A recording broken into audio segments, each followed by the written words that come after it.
Hello guys, ഞാനിപ്പോ സ്നേഹതീരത്ത് വന്നിട്ടുള്ള അപ്പൊ നമ്മുടെ ചാനലിന്റെ പേര് പൂമ്പാറ്റാണ്. നിങ്ങൾക്ക് എല്ലാവർക്കും അറിയാമെന്ന് ഞാൻ വിശ്വസിക്കുന്നു.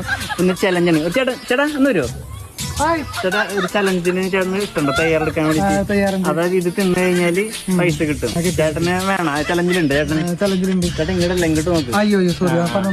അല്ല ചേട്ടാ ചലഞ്ചിനോട് നോക്കിയാ, അതായത് ഇത് തിന്നു കഴിഞ്ഞാല് ചേട്ടന് 50 ഉറുപ്പ് കിട്ടും അല്ലെങ്കിൽ 10 ഉറുപ്പ് കിട്ടും. ചേട്ടന് ഇഷ്ടമാണോ? ഇഷ്ടമാണ്. തിന്നില്ല, കുറച്ചു നിന്നാ മതി. നിന്നാ മതി. നിന്ന് സൂക്ഷിക്കാനുള്ള തയ്യാറെടുപ്പാണ്. 100 രൂപയുടെ മുതലിപ്പ് കിട്ടിയിട്ടുണ്ട്. ഞാനത് അതിനു വേണ്ടിട്ട് ഞാൻ വന്നിട്ടുള്ളത്. ഫോളോ ചെയ്യണം. ഫോളോ സബ്സ്ക്രൈബ് പണിക്ക് ചെയ്യേണ്ടത്. സബ്സ്ക്രൈബ് ചെയ്യുന്ന പേര് പൂമ്പാറ്റ. ഓൾറെഡി ഫോളോ ചെയ്തിട്ടുണ്ട്. അപ്പൊ ചേട്ടൻ ഓൾറെഡി 50 ഉറുപ്പ് കിട്ടി. ഹഗ് ഉണ്ട്, ഹഗ്. അതെ. ഓക്കെ, അപ്പൊ എല്ലാവരും ചാനൽ കാണാൻ വേണ്ടിട്ട് സബ്സ്ക്രൈബ് ചെയ്ത് വെക്കുക. പൂമ്പാറ്റ. எந்த இடத்தில் சுகம் மிக அதிகம் கண்டுபிடிப்பேன்.